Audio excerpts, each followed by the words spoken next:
ఈ మధ్య తేజస్వి యాదవ్ ఒక వీడియోని రిలీజ్ చేశారు. ఆ వీడియోలో ఆయన చేపలతో కూడుకున్న భోజనం చేస్తూ ఉన్నటువంటి విషయం ఉంది. దాన్ని ఇప్పుడు ప్రధాని మోదీ ఒక కోణంలో విమర్శించారు. ఎలా అంటే ఆర్జేడీ నాయకుడు తేజస్వి యాదవ్ చేప వీడియోపై విమర్శలు వ్యక్తమైన సంగతి తెలిసిందే. వసంత నవరాత్రి సమయంలో ఇదేంటి అని చెప్పేసి భాజపా నేతలు ప్రశ్నించారు. అంటే నవరాత్రులు, ఎందుకైనా హిందూ పండుగలు ఇలాంటివి వచ్చినప్పుడు అక్కడ కొంత నిష్టగా ఉంటారు కదా హిందువులు, వారి టెంప్ట్ చేయడానిక ఈ పని చేశారు అనేది BJP counter. Tejashwi Yadav seasonal సనాతవాది అని చెప్పేసి బుజ్జగింపు రాజకీయాలు చేస్తున్నారని చెప్పి గిరిరాజ్ సింగ్ కేంద్ర మంత్రి విమర్శించారు. అలాగే ప్రధాని మోదీ కూడా ఆగ్రహాన్ని వ్యక్తం చేశారు.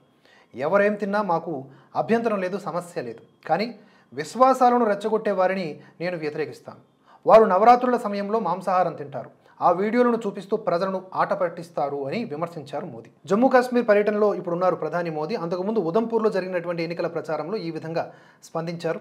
అలాగే రామ మందిరం ఇష్యూ మీద కూడా మాట్లాడారు. రామ మందిరం బీజేపీకి కలిసి వచ్చే అంశంగా మారిపోయింది, దాని బేసులుగా రాజకీయాలు చేస్తున్నారని చెప్పేసి దాని మీద కూడా మాట్లాడారు మోదీ.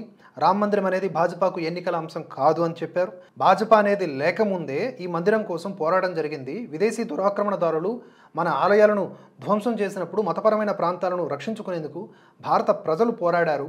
కాంగ్రెస్ దాని మిత్రపక్షాలు పెద్ద పెద్ద బంగ్లాల్లో ఉంటారు, కానీ రామ్లల్లా టెంట్ మార్చే విషయానికి వచ్చేసరికి వెనుదిరిగారు అని దుయ్యబట్టారు మోదీ.